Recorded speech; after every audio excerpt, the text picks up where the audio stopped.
Fox 2. Good kill, good kill. Okay, good kill.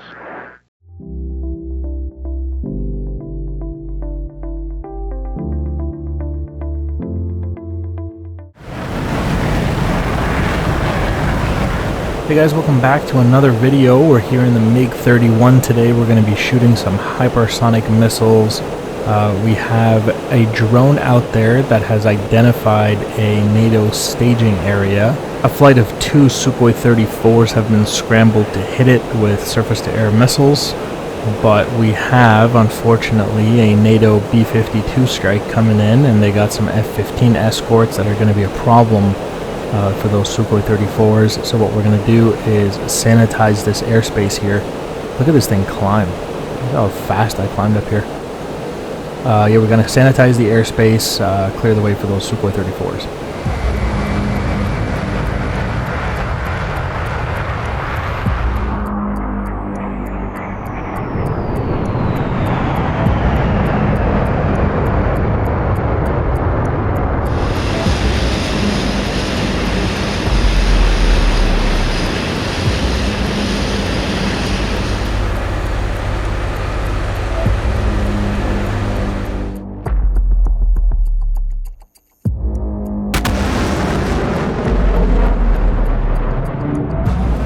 These Russian hypersonic R-37Ms have really changed the air-to-air game, I would say, especially for an aircraft like the Mig-31 here. Gives us massive standoff capability. We got something locked on radar here, large contact, large return, probably one of the B-52s, and I got them locked here. Extreme distance. Look how high we are. We are at 17,000 meters here, which is about 56,000 feet. And I just zoom climbed to this altitude. It's absolutely insane. Fox 3, one away here. We'll hold the lock, provide guidance.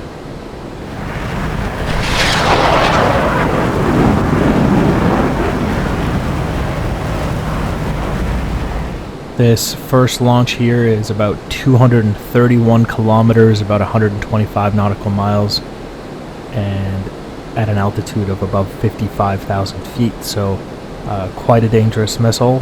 It was already dangerous because it's hypersonic, but it's tremendously dangerous now. The MiG-31, as I'm sure many of you know, high altitude, high speed interceptor, massive standoff capability. Look at this, we got RWR for a fighter contact, so right from that area. That's the powerful F-15 radar. Looking over here, but they're going to be limited because they have AMRAAMs. They don't have anywhere near the range I have with the hypersonic.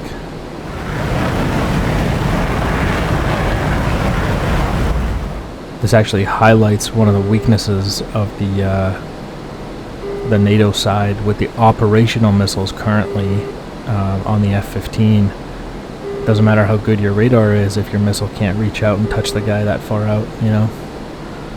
Continuing to hold that lock because at distances of about 231 kilometers or 120 miles, that missile needs a tremendous amount of guidance to get all the way to the target. But it is a Fox 3, so at the end, in terminal guidance, it will switch to its own radar. That'll be called Pitbull, and it'll hit the target by itself.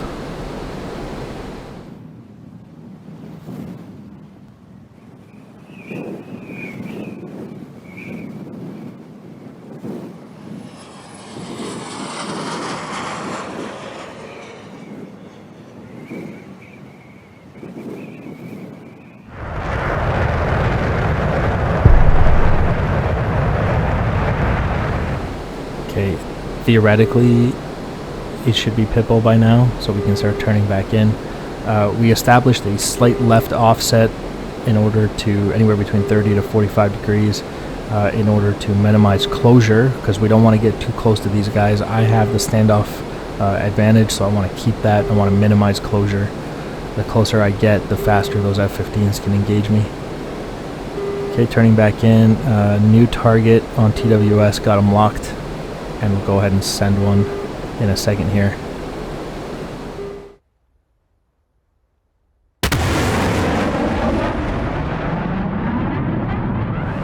Want to make sure we minimize the steering error by putting the Bandit right off the nose.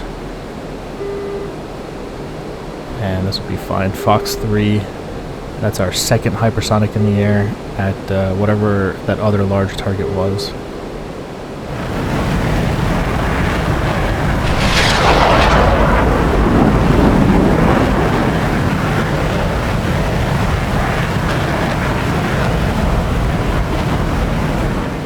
Also worth noting that nobody has AWACS in this contested area, so everyone's forced to use their own radars to figure out what's going on. Kind of adds to, you know, your dependence on your own radar, and you know, managing situational awareness. You got to use your RWR, your radar, all that stuff to build a picture for yourself. Oh, they're jamming. Look at this. They broke my lock. Oh wow. Okay, well that missile's on its own now. They broke my lock with it, so no more guidance from me.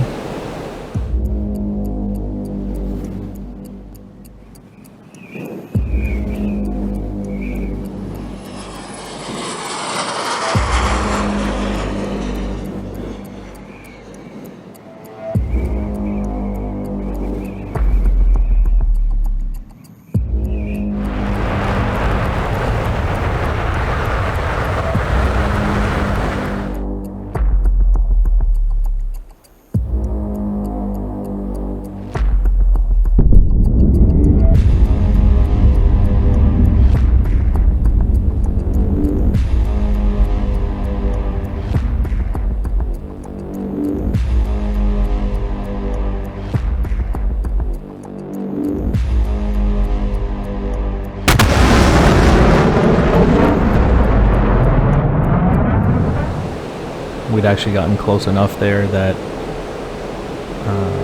that missile should have been fine. Yep, there it is. It scored a kill in the distance there. So splash 1, got a fighter size contact down low. Fox 3 on him.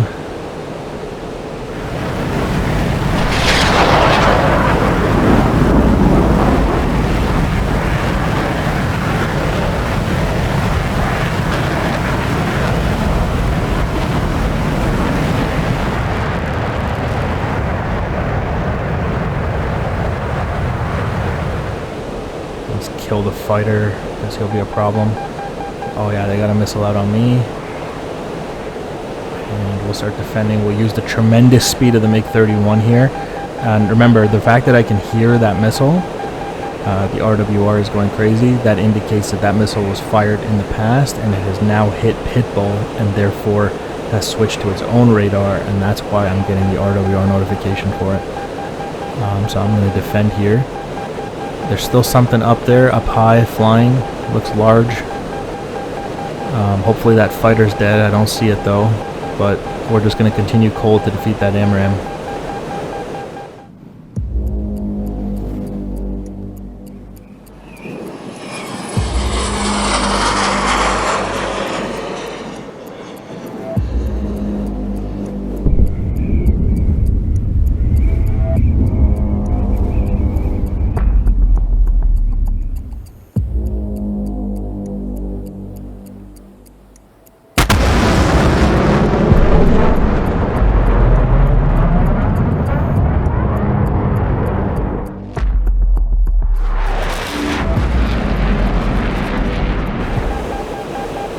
Okay, turning back to re-engage whatever that thing was on the contrails above me. I think everything else is dead, theoretically. We've talked about how speed is life in these BVR fights. It's even more so true for the Mig-31. The Mig-31 defends entirely with speed there. We have friendlies off the nose here somewhere, probably the Sukhoi 34s. Let me see if I can engage, if I can get a lock on this guy up here. Going to ACM modes. Nope, on a BVR I have just the friendlies for some reason. Kind of having trouble getting a lock on this guy.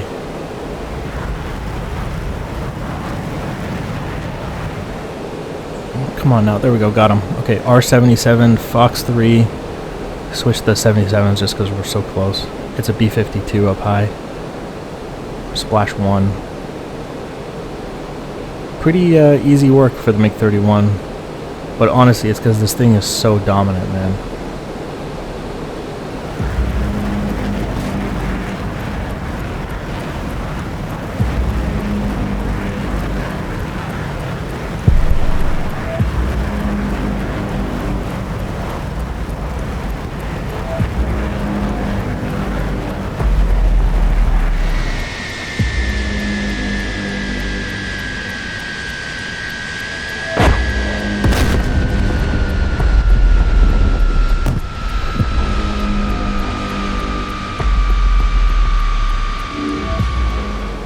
Would say the Russian Mig-31, this thing, and the Russian Sukhoi 57s, they're like the big boogeymens of the Russian Air Force, I would say.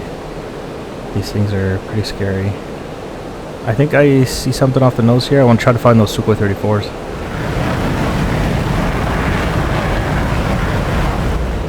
Let's see if we can watch them do their attack run. Theoretically, the airspace is sanitized. I have them on radar here. They should be off the nose here. You see the double stacked indicated the lines, double stacked like that. That means friendly. A single line would be hostile. They're right there off my nose.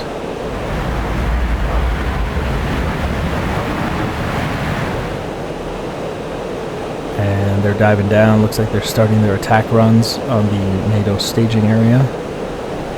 Once again, identified for us via drone. Big part of today's combat environment, it seems. If you're not using drones, you're not going to be combat effective, it seems.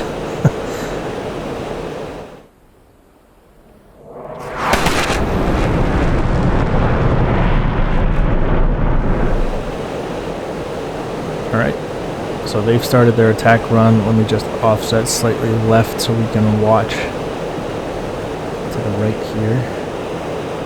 Oh, there it is, yep. They're hitting them. They thought they were safe in that forest area.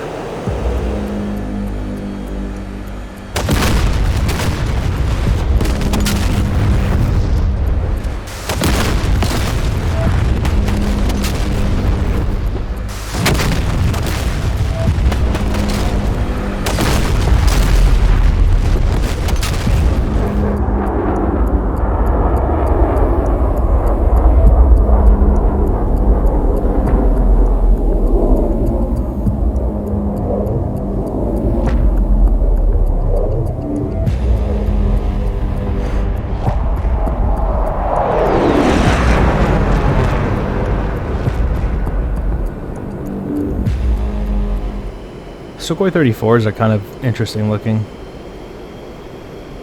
We'll form up with these guys. I still have a couple missiles so I can provide support as they go back if they get jumped. Check out this guy, he keeps looking at me. I don't know, I can't make up my mind. Is the Sukhoi 34 good looking or not? I don't know. You guys let me know in the comment section. Alright, let's get out of here. We'll escort these guys home.